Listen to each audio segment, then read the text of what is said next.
কালের বিবর্তনে না শিখলে নয়, জানি তবে বলতে পারি না। বর্তমানে আমরা সবাই ইংরেজি কনভারসেশন করার জন্য আগ্রহী, শেখার জন্য আগ্রহী। যদি আপনি টেন্স সম্পর্কে অবগত না হন, তো সেক্ষেত্রে আপনি প্রপারলি ইংরেজি কনভারসেশন করতে পারবেন না, বা পারফেক্টলি যে কারোর সাথে ইংরেজি কনভারসেশন করাটা আপনার জন্য অনেকটা দুরূহ হবে। তো আপনাদের সাথে আমি টেন্স সম্পর্কে 6টি ক্লাস শেয়ার করব। এই 6টি ক্লাস যদি আপনি ক্রমান্বয়ে দেখেন, আমি আশা করি আপনারা ইংরেজি কনভারসেশন করাটা বা শেখাটা অনেকটা সহজ হয়ে পড়বে। তো আজকে প্রথম ক্লাসে টেন্সের 2টি বিষয় নিয়ে আলোচনা করা হবে এবং পরবর্তী ক্লাসগুলিতে টেন্সের বাকি বিষয়গুলি নিয়ে আলোচনা করা হবে। তো আজকে প্রথম ক্লাসে টেন্সের যে 2টি বিষয় নিয়ে আলোচনা করা হবে, প্রেজেন্ট ইনডেফিনিট টেন্স এবং ফার্স্ট ইনডেফিনিট টেন্স নিয়ে। তো প্রথম দিকে আমি এখানে লিখেছি প্রেজেন্ট ইনডেফিনিট টেন্স, যেটির স্ট্রাকচার আপনারা দেখতে পাচ্ছেন, সাবজেক্ট প্লাস ভার্বের B1 plus object plus extension. এর পরবর্তী নিচে যেটি দেখতে পাচ্ছেন বাংলা রূপ, রশি ও অন্তস্তীয়, এর পরবর্তী বমিতর একার দেখতে পাচ্ছেন, এখানে বাংলা রূপ দেখতে পাচ্ছেন, এবং এখানে আমি একটি উদাহরণ লিখেছি, আমি স্কুলে যাই। প্রেজেন্ট ইনডেফিনিট টেন্সের সংজ্ঞাটি যদি বলতে যাই, কোনো কাজ বর্তমানে হয় বা হয়ে থাকে এই রূপ বুঝালে এর কালকে প্রেজেন্ট ইনডেফিনিট টেন্স বলে।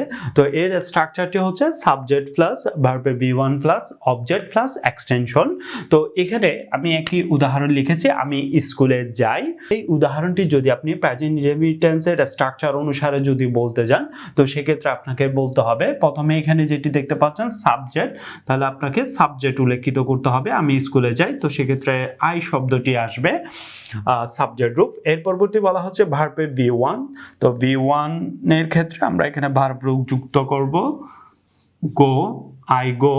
এর পরবর্তী অবজেক্ট টু এক্সটেনশন,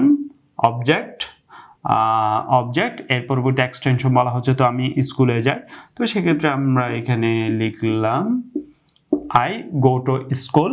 ভার্বের V1 এখানে আপনারা দেখতে পাচ্ছেন, ভার্বের V1 এখানে যুক্ত করা হয়েছে, ভার্বের V1, আর এটি হচ্ছে সাবজেক্ট।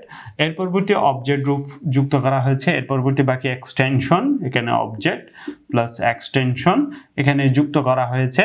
আমি স্কুলে যাই, I go to school, I go to school. যদি আমি আরেকটি উদাহরণ বলতে যাই আপনাদের সাথে, তুমি স্কুলে যাও, আমরা স্কুলে যাই, আমরা স্কুলে যাই। তুমি স্কুলে যাও, আমরা স্কুলে যাই। সে স্কুলে যায়,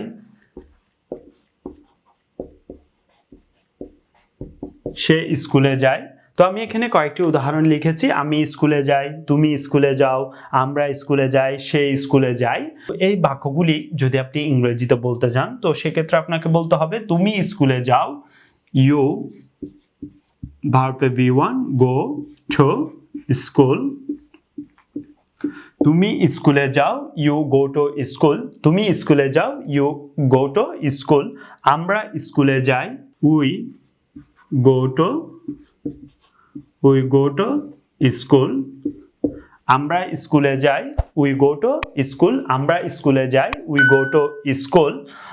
সে স্কুলে যায়, হি বা এখানে শি অ্যাড করতে পারেন, হি বা শি গোস টু স্কুল। এখানে হি বা শি অ্যাড করা হয়েছে। তো সেটি যদি মেইলের ক্ষেত্রে হয় তাহলে আপনাকে হি বলতে হবে, আর ফিমেলের ক্ষেত্রে আপনাকে শি বলতে হবে। তো এখানে আপনারা গোস শব্দটি দেখতে পাচ্ছেন, টু স্কুল। তো এটি যখন আমরা পার্সন নিয়ে আলোচনা করব, তখন এখানে কেন গোস হয়েছে সেটি নিয়ে আপনাদের সাথে বিস্তারিত আলোচনা করা হবে। হি বা শি গোস টু স্কুল, হি বা শি গোস টু স্কুল, বা হি গোস টু স্কুল, বা she goes to school, she goes to school. তো এখানে আরেকটি বিষয় আপনারা দেখতে পাচ্ছেন বাংলা রূপ। তো আসলে এখানে বাংলা রূপটি কিভাবে আপনারা ম্যাচিং করবেন, তো এখানে যেটি দেখতে পাচ্ছেন, আমি স্কুলে যাই, এখানে ই শব্দটি, রস্যই ই শব্দটি দেখতে পাচ্ছেন, এটি হচ্ছে বাংলা রূপ, আমরা রস্যই দেখতে পাচ্ছি। তুমি স্কুলে যাও, এখানে ও শব্দটি আমরা এখানে দেখতে পাচ্ছি। আমরা স্কুলে যাই, এখানে অন্তস্তীয় দেখতে পাচ্ছি, বাংলা রূপ। এরপর সে স্কুলে যায়, এখানেও অন্তস্তীয় দেখতে পাচ্ছি। তো আপনারা তো এখানে যে বাংলা রূপগুলি আপনারা দেখতে পাচ্ছেন, এখানে রস্যই ও অন্তস্তীয় বমিত্রায়কার রে। কেউ যদি আপনাকে জিজ্ঞেস করে আমি স্কুলে যাই এটি টেন্সের কোন ফর্মে পড়েছে, তো সেটির ক্ষেত্রে আপনি জাস্ট এখানে বাংলা রূপটি চিহ্নিত করে আপনি সেটি প্রেজেন্ট ইনডেফিনিট টেন্সে বলতে পারবেন। বাংলা রূপটি অবশ্যই আপনাকে মনে রাখতে হবে। তো এই বিষয়টুকু সম্পর্কে আরো যদি বিস্তারিত বলতে যাই ক্লাসটি অনেকটা লং হয়ে যাবে। এর পরবর্তীতে যেটি আপনারা দেখতে পাচ্ছেন ফার্স্ট ইনডেফিনিট টেন্স। তো ফার্স্ট ইনডেফিনিট টেন্সের সংজ্ঞাটি যদি বলতে যাই, কোনো কাজ অতীতে হয়েছিল এবং তার ফল এখন আর বর্তমানে নেই, এইরূপ কালকে ফার্স্ট ইনডেফিনিট টেন্স বলে। ফার্স্ট ইনডেফিনিট টেন্সের স্ট্রাকচারটি হচ্ছে সাবজেক্ট প্লাস ভার্বের V2 plus object plus extension. তো এখানে আরেকটি বিষয় আসলে প্রথম ক্ষেত্রে বলা হয়নি, এখানে ভার্বের V1 বলতে বোঝানো হয় প্রেজেন্ট টেন্স, আর V2 বলতে বোঝানো হয় ভার্বের ফার্স্ট টেন্স, আর V3 বলতে এখানে বোঝানো হবে ফিউচার টেন্স। তো V3 বলতে ফিউচার টেন্স বোঝানো হবে। সাবজেক্ট প্লাস ভার্বের V2 plus object plus extension past indefinite টেন্সের স্ট্রাকচারটি হবে। এর পরবর্তী সেটির বাংলা রূপ হবে ল লে লাম লেন, ল লে লাম লেন। তো এটি দিয়ে এই ফার্স্ট ইনডেফিনিট টেন্সের উদাহরণ যদি বলি, আমি স্কুলে গিয়েছিলাম,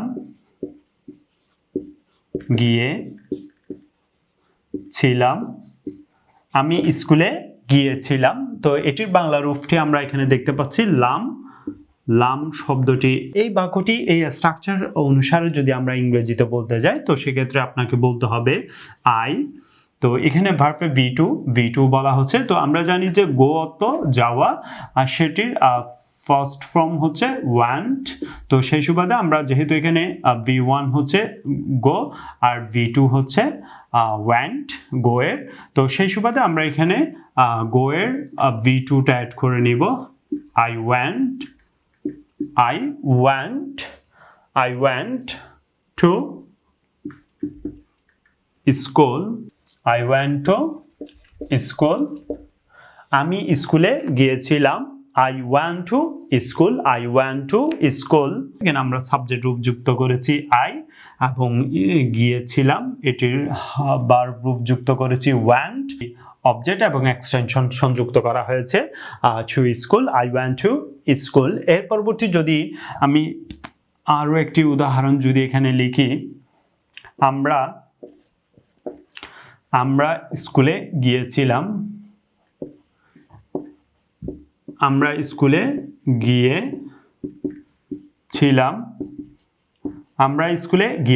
তো এখানে আমরা লাম শব্দটি দেখতে পাচ্ছি, বাংলা রূপ ফার্স্ট ইনডেফিনিট টেন্সের। তো এটি যদি আমরা ইংরেজিতে বলতে যাই তাহলে আপনাদেরকে বলতে হবে উই, ভার্ব রূপ অ্যাড করে নিতে হবে ওয়েন্ট, V2টা আমরা এখানে অ্যাড করে নিলাম, went to school। আমরা স্কুলে গিয়েছিলাম, we went to school। তুমি স্কুলে গিয়েছিলে,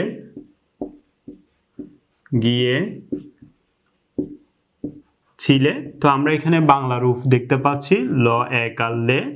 এখানেও আমরা লাম শব্দটি দেখতে পেয়েছি দ্বিতীয় বাক্যে, এবং তৃতীয় বাক্যের মধ্যে তুমি স্কুলে গিয়েছিলে, যেখানে আমরা লয়কাল্লে দেখতে পাচ্ছি, যেটির বাংলা রূপ ফার্স্ট ইনডেফিনিট টেন্সের। তো এটি যদি আমরা ইংরেজিতে বলতে যাই, তো সেক্ষেত্রে বলতে হবে ইউ ওয়েন্ট টু স্কুল। তুমি স্কুলে গিয়েছিলে, you went to school। তারা মাছ ধরেছিল, তারা মাছ ধরেছিল। তো আমরা এখানে বাংলা রূপ দেখতে পাচ্ছি ল, ধরেছিল পরে আমরা ল শব্দটি দেখতে পাচ্ছি যেটির বাংলা রূপ, ফার্স্ট ইনডেফিনিট টেন্সের বাংলা রূপ তারা মাছ ধরেছিল। তো সেই সুবাদে এখানে ধরেছিল ল এর মধ্যে আমরা বাংলা রূপটি দেখতে পাচ্ছি, বাংলা রূপটি হচ্ছে ল। এখন এটি যদি আমরা ইংরেজিতে বলতে যাই তো সেক্ষেত্রে আপনাকে বলতে হবে দে, দে ধরেছিল। এটা আমরা জানি যে ধরেছিল এটি ক্যাচ, আর এটাকে আমাদের লিখতে হবে, যেহেতু এটা ফার্স্ট ইনডেফিনিট টেন্সে লিখতে হবে, এটা কট হয়ে যাবে CAUGHT খাট। এর পরবর্তীতে আমরা ফিশ শব্দটি লিখব, অবজেক্ট প্লাস এক্সটেনশন।